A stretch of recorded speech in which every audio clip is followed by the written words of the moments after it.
غوث پاک جیلانی؟ یہ وہ بندے ہیں جن کے بارے میں نبی پاک نے فرمایا کہ میری امت کے علماء بنی اسرائیل کے نبیوں کی طرح ہیں، امتیوں کی طرح نہیں۔ کن کی طرح؟ نبیوں کی طرح، نبیوں کی طرح۔ حضرت غوث پاک رضی اللہ تعالیٰ عنہ ہم کو ملانگ لوگ نہیں ہیں، الحمدللہ تعالی۔ ہم تو غوث پاک کی کرامت بھی مانتے ہیں، پر قرآن و سنت کی اینک لگا کے مانتے ہیں۔ یہ میری بات سمجھ لیں۔ حضرت غوث پاک رضی اللہ تعالیٰ عنہ طالب علموں کو سبق پڑھا رہے تھے، تو سبق پڑھاتے پڑھاتے نا ہاتھ آگے بڑھایا، تو اچانک ہاتھ واپس آیا تو گیلا ہو گیا تھا سارا۔ تو شاگرد بھی بڑے سیانے ہوتے ہیں، انہوں نے سبق چھوڑ دیا، استاد جی کے گیلے بازو کو دیکھنا شروع کیا۔ حضور یہ کیا ہے؟ تو غوث پاک بھی غوث پاک تھے۔ ہر بندے کا ہاضمہ اتنا اچھا نہیں ہوتا کہ اس کو ہر بات ہضم ہو جائے، کئیوں کو بد ہضمی بھی بڑی سخت ہوتی ہے، کھٹے کھٹے ڈکار آتے ہیں بات سن کے، کانوں سے دھواں بھی نکلتا ہے کئی دفعہ۔ تو انہوں نے پوچھ لیا فٹافٹ کہ حضور یہ کیا ہوا؟ تو غوث پاک کو پتا تھا کہ سب کا ہاضمہ ٹھیک ہے۔ میاں صاحب نے بھی کہا تھا خاصاں دی گلامہ آگے نہیں مناسب کرنی۔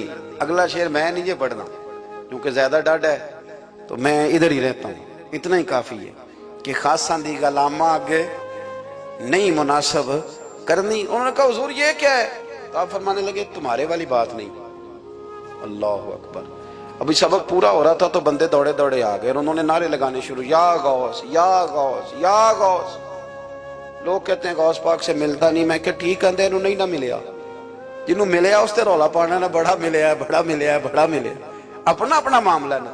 کسی نے کہا حضور کچھ نہیں دیتے، تو کسی نے کہا میرے کریم سے گر قطرہ کسی نے مانگا، دریا بہا دیے در بے بہا دیے، جس کو ملا ہے وہ تو شور کرے گا۔ تو تھوڑی دیر کے بعد ہی بندے پہنچ گئے، انہوں نے آ کے یا غوث کے نعرے بھی لگائے، وہ مچلے بھی، وہ روئے بھی، وہ قدم بھی چومے، اپنے مقدر پہ ناز بھی کیا۔ شکر ہے اللہ کا، اللہ نے ہمیں آپ کا غلام بنایا، شکر ہے۔ تو طالب علموں نے پوچھا ہوا کیا؟ کہنے لگے کشتی میں بیٹھے تھے تو ڈوبنے لگی تھی، تو ہم نے کہا کہ ہم تو غوث پاک کے ماننے والے ہیں۔ تو پھر حضور غوث اعظم کا دست مبارک نمودار ہوا ہے اور کشتی کو پکڑ کے کنارے لگا دیا ہے، کشتی کو پکڑ کے کنارے لگا دیا ہے۔ ایک قریب کہنے لگا یہ کیسے ہو سکتا ہے؟ تو دوسرا اس کی کمر پہ تھپکے دے کے کہنے لگا ویسے ہی ہو سکتا ہے جیسے آصف بن برقیہ کے ذات ہوا تھا، بالکل ویسے ہی ہو سکتا ہے۔ سیدنا غوث اعظم کی کرامات اتنی متواتر کے ساتھ ہیں کہ ملا علی قاری فرماتے اتنی تو کرامتیں سنی نہیں جتنی غوث پاک کو اللہ نے عطا فرمائی۔ رب کریم نے انہیں درجہ دیا، وقار دیا، ان کی دعاؤں کو قبولیت دی، اللہ نے انہیں اعزاز کے ساتھ نوازا، اللہ نے ان پر فضل فرمایا۔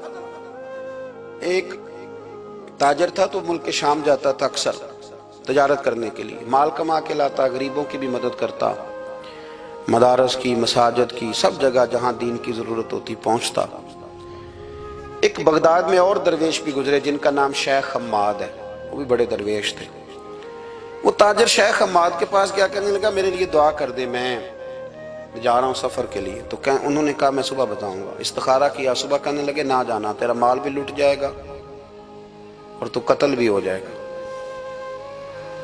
وہ بڑا پریشان ہوا، حضور غوث پاک کے پاس گیا، کہنے لگا حضور وہاں بھی میں نے کہلا بھیج دیا ہے، سامان میرا پڑا ہے، جاؤں گا نہیں، پیمنٹ نہیں کروں گا، ملے گا نہیں تو خسارہ ہو جائے گا، مہربانی فرمائے۔ غوث پاک نے مراقبہ کیا، فرمایا تو جا اللہ خیر کرے گا، تو جا اللہ خیر کرے گا۔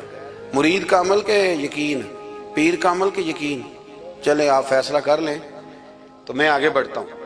حضرت غوث اعظم رضی اللہ تعالیٰ عنہ نے مرید سے کہا تو جا اور اللہ خیر کرے گا۔ وہ گیا، کہتے میں نے پیمنٹ کی، مال لیا، واپس آیا، گھوڑوں کا سفر تھا، رستے میں رات کو ایک جگہ سویا، خواب دیکھتا ہوں، خواب میں ڈاکو آ گئے، انہوں نے پہلے مال لوٹا پھر مجھے قتل کیا، اور جب میرے گردن پر انہوں نے خنجر چلائی، خواب دیکھ رہا ہوں تو میری فٹافٹ آنکھ کھل گئی، اور جب میری آنکھ کھلی تو میں اسی وقت ہی رخت سفر باندھا، سر پٹ گھوڑے دڑائے، کچھ رات کو کچھ دن کو، سویرے بغداد پہنچ گیا۔ کہتے خیال تھا کہ پہلے غوث پاک کے پاس جاؤں گا، لیکن پہلے شیخ حماد سے ملاقات ہوگی۔ میرا چہرہ دیکھا، پریشان تو دیکھ کے مسکرائے، فرمانے لگے بھی تیرا پیر بڑا شاندار ہے، تیرا پیر بڑا شاندار ہے، وہ کام جو حقیقت میں ہونا تھا نا، حقیقت میں انہوں نے دعا کی ہے تو رب کریم نے اسے خواب بنا دیا ہے.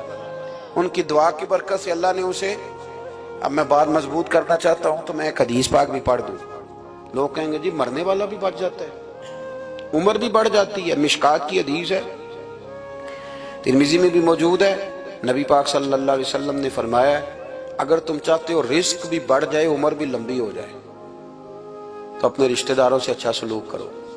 اس کا مطلب ہے کہ عمر بڑھ جاتی ہے, موت کچھ وقت کے لیے ٹل بھی جاتی ہے. حضور غوث پاک کو اللہ نے بڑا اعزاز دیا, بڑی کرامات دی. آپ فرمایا کرتے تھے میں نے 40 سال اپنے رب کو راضی کیا مصلی پہ بیٹھ کے. تو میرے مالک نے پھر پوچھا ہے کہ عبد القادر کچھ مانگ لے, کوئی بات کر لے. تو سیدنا غوث اعظم رضی اللہ تعالیٰ عنہ فرماتے ہیں کہ میں نے پھر اپنے رب کریم کی بارگاہ میں عرض کیا مالک جو قیامت تک مجھ سے محبت کرے فضل کرنا, اسے بغیر توبہ کے موت نہ دینا. تو میرے رب نے میری اس دعا کو شرف قبولیت عطا فرمایا کہ جو مجھ سے پیار کرے گا, میرا نام لے گا, وہ بغیر توبہ کے نہیں مرے گا. جنات بھی آپ کی بارگاہ میں حاضر ہوتے. آپ کو شیخ بحر و بر کہا جاتا ہے. جب آپ نے منبر پر بیٹھ کر یہ اعلان فرمایا نا کہ میرا یہ قدم ہر ولی کی گردن پر ہے, تو خراسان کے جنگلوں میں معین الملت والدین عطائے رسول ہند الولی خواجہ معین الدین اجمیری موجود تھے. تو وہاں اعلان کرنے لگے, کہنے لگے غوث پاک صرف گردن پہ کیوں, آپ میری آنکھوں پہ بھی قدم رکھیں, میرے سر پہ بھی قدم رکھیں. اللہ نے ان اولیاء کو بڑا اعزاز دیا, انہیں اللہ نے بڑی شان دی. اپنی نسبت اللہ کے بندوں سے مضبوط رکھیں. ضروری نہیں کہ آپ کسی جگہ مرید ہی ہوں گے تو آپ کی نسبت مضبوط ہوگی. آپ خواجہ معین الدین سے پیار کریں, آپ حضرت بہاؤالحق نقشبند بخاری سے پیار کریں, داتا علی اجویری سے پیار کریں, آپ غوث پاک جیلانی سے, آپ اللہ کے نیک بندوں سے محبت کریں, ان کا تذکرہ سنیں. اب تو پوری مہم چلی ہوئی ہے اللہ کے بندوں کے خلاف. لوگوں نے ایسا وار چلایا کہ بس جی کچھ بھی نہیں جی آپ چھوڑیں, آپ ڈائریکٹ کتاب و سنت کو پڑھیں, کوئی بھی نہیں جی, کوئی ولی نہیں. تو پھر وہ جو اتنی آیتیں, وہ حدیثیں, وہ سارا کچھ, اس کا مطلب ہے امت میں ولی ہوتے ہی نہیں. تو الا ان اولیاء اللہ لا خوف علیہم ولا هم یحزنون کا کیا معنی ہے, اس کا کیا مطلب؟ آپ نے تو ملیا میٹ کر دیا سارا. پوری مہم چلی اللہ کے بندوں سے پیار کریں. اور میرے نبی پاک صلی اللہ علیہ وسلم نے فرمایا جو جس سے پیار کرے گا قیامت کے دن اسی کے ساتھ اٹھایا جائے گا. اور حضرت ابو ذر غفاری نے عرض کیا تھا یا رسول اللہ اگر وہ ان جیسے عمل نہ بھی کرے تو فرمایا اللہ بڑا کریم ہے, ایمان کی سلامتی سے جائے اللہ ان کے ساتھ ہی کھڑا فرما دے گا. حضرت محدث اعظم پاکستان مولانا سردار احمد صاحب رحمۃ اللہ علیہ بڑے مصروف آدمی تھے, پر بڑھاپے کے عالم میں بھی نا شیخ الحدیث تھے. شاید اتنے کسی کے شاگرد دنیا میں ہوں جتنے حضرت کے تھے. ہر جمعرات کو فیصل آباد سے لاہور آتے تھے داتا صاحب کے مزار پہ حاضری دے, ہر جمعرات. یہ چند دن پہلے ہمارے ایک بزرگ افریقہ سے آئے ہوئے تھے, افریقہ سے. تو پوچھا حضرت جی خیریت سے آنا ہوا؟ تو کہنے لگے پہلا مقصد تو داتا صاحب کے مزار پہ حاضری دینا اور باقی اس کے بعد. تو ہر جمعرات کو حضرت محدث اعظم رحمۃ اللہ علیہ آتے تھے, ہر جمعرات. ایک مولوی صاحب نے ایک دفعہ شوشہ چھوڑ دیا لاہور میں کہ داتا صاحب کی قبر تو قلعے میں ہے.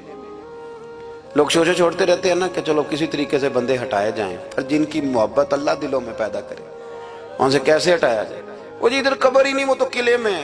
وہ تجھے کون بتا گیا؟ کہتا جی میں نے ایک روایت پڑھی, فلانے بندے نے لکھا ہے. چلو جی الجھاؤ بن گیا. ہمارے ہاں جو کوئی نوکھی بات کر دے اس پہ بحث بھی شروع ہو جاتی. بڑی لہد ہوئی, بڑا کچھ ہوا.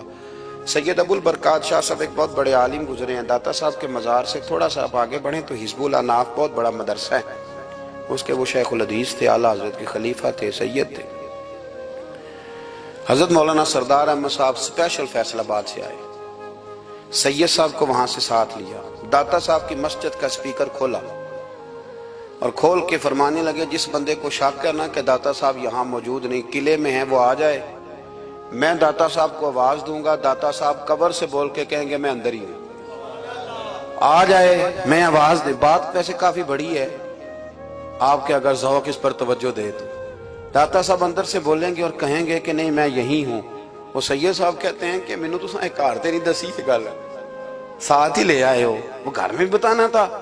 اور کہتے ہیں جبہ کھینچ کے نا محدث اعظم کا, کہنے لگے مولانا آپ نے بڑا دعویٰ کر دیا ہے, بڑا دعویٰ کر دیا آپ کہ داتا صاحب اندر سے بولتے, بڑا دعویٰ ہے. مولانا سردار احمد صاحب فرمانے لگے سید صاحب